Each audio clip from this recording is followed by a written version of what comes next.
Hola, ¿qué tal? Bienvenidos a PM Noticias, noticias muy serias, y estos son los titulares. En las protestas contra la reforma tributaria aparecen hombres disparando y nadie sabe quiénes son ni quién los manda. El gobierno invitó al Comité de Paro Nacional a dialogar en la Casa de Nariño. Anonymous confirma que algunas redes sociales están censurando contenido sobre las marchas en Colombia. La hermana del gobernador de Santander, de solo 18 años, ya recibió la primera dosis de la vacuna contra el coronavirus. Y en entretenimiento, el cantante de la banda Iván y sus Bambán pide ayuda a los colombianos. A la grave situación que vive el país en materia de orden público por las marchas contra la reforma tributaria, donde ya han muerto varias personas, ahora salir a marchar se está volviendo un peligro porque aparecen hombres armados disparando y nadie sabe quiénes son ni quién los manda. El primer caso se conoció en Pereira, donde un grupo de estudiantes fueron atacados a bala en el viaducto cuando realizaban un plantón pacífico. En el hecho hirieron a 3 estudiantes, uno de ellos, Lucas Villa, perdió la vida. El otro caso fue en el oriente de Cali, que se conoció cuando de un vehículo tipo furgón descendieron cerca de 10 hombres vestidos de civil que emprendieron la huida disparando al verse sorprendidos por los manifestantes y la guardia indígena que adelantaba un bloqueo en ese sector. Este es uno de los camiones. Estaban de civil. Velos cómo corren. Andan de civil, andan dando plomo. Le están dando plomo a la gente, sí señores. Hay 2 camiones. Son de civil, están de civil. Velos todos allá. Lo curioso de esto es que, según los manifestantes, los hombres que huyeron dejaron algunas prendas de uso privativo de la policía dentro del vehículo. Pues qué mal que hayan dejado pruebas como estas en el vehículo. Pero para mí, que de pronto alguno de estos hombres tienen familiares en la policía, un hermano por ejemplo, y simplemente tomó en calidad de préstamo algunas prendas y se las llevó para la calle, nada más. Tal parece que el gobierno está buscando la forma de ponerle fin a este paro que empezó el 28 de abril, porque ya invitó al comité organizador a dialogar en la Casa de Nariño. En la búsqueda del fin a las marchas y las protestas en las calles colombianas, el gobierno nacional de Colombia ya hizo la invitación al comité organizador del paro nacional para sentarse a dialogar y buscar un acuerdo y ponerle fin a esta situación.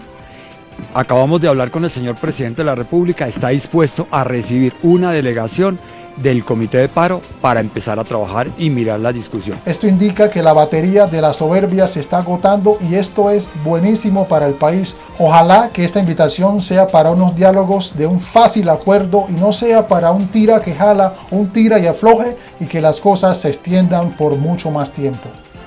Anonymous confirmó que algunas redes sociales sí están censurando el contenido sobre las marchas a sus usuarios en Colombia. La mala suerte de los colombianos en las redes sociales.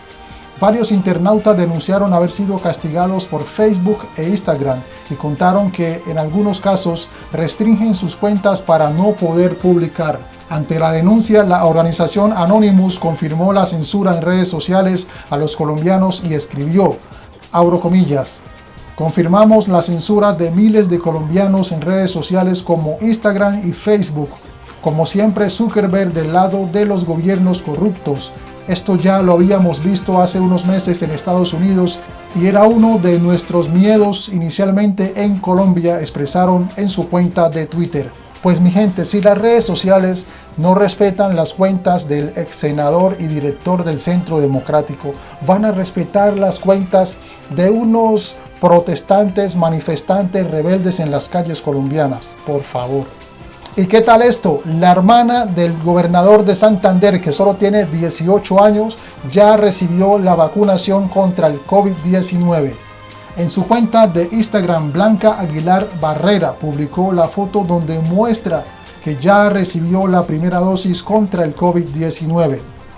Presumiendo su vacunación, la joven hizo pública la foto que fue interpretada como una burla a las personas que están dentro del plan de vacunación y están esperando la oportunidad. Así de fácil. pues la joven es hermana del gobernador de Santander, Mauricio Aguilar. Es hija del exgobernador Hugo Aguilar, que fue condenado por parapolítica. Es hermana del senador de Cambio Radical, Richard Aguilar, y también es hermana del cirujano plástico Hugo Aguilar Villa. Según un medio de comunicación, este podría ser un presunto caso más de corrupción que al parecer los hijos de políticos se están beneficiando con las dosis a pesar de no cumplir con los requisitos de las etapas vigentes. Es la ventaja de tener familiares dentro de la política colombiana. Esta gente sí sabe para qué es el poder y para qué se usa. De malas nosotros. En noticias de entretenimiento te quiero contar que el cantante de la agrupación Iván y sus Bambán lanzó un SOS a los colombianos. El cantante Iván del famoso grupo de los 90 Iván y sus Bambán difundió un mensaje de urgencia a los colombianos porque el COVID-19 llegó a su familia y sus padres están contagiados. El artista escribió, abro comillas, hoy estoy lanzando un SOS por la vida de mis padres, que se encuentran muy delicados de salud por el COVID-19 en la Clínica Palermo de Bogotá, dijo Iván Sánchez, recordado por cantar los éxitos de Pastor López y Nelson Enrique con su grupo. Iván, así como usted está preocupado y no sabe qué hacer con sus padres porque están contagiados de COVID-19, hay muchísimos colombianos que están en la misma situación y no saben qué hacer, que corren de un lado para el otro sin obtener ningún tipo de ayuda. Por lo menos usted es famoso porque lo conocen por sus canciones y con eso algo puede conseguir. Sobre entretenimiento también les quería contar de los artistas colombianos que están desaparecidos durante esta situación tan difícil que enfrenta el país, y los que han aparecido aparecen con mensajes tibios que ni fu ni fa. Pero esto ustedes ya lo saben, entonces no hace falta que les hable sobre esto. Rápidamente, 3 puntos para terminar. Primero, según la unidad de búsqueda en Colombia durante el paro nacional han desaparecido 379 personas. Segundo, quedó oficialmente retirada la propuesta de ley de solidaridad sostenible o reforma tributaria luego de que las comisiones conjuntas económicas de la Cámara y Senado aprobaran la eliminación de su trámite. Tercero, el 5 de mayo inició el proceso de implementación del Estatuto Temporal de Protección a los Migrantes, que le permitirá a los migrantes venezolanos regularizarse en el país. Hasta aquí PM Noticias, noticias muy serias.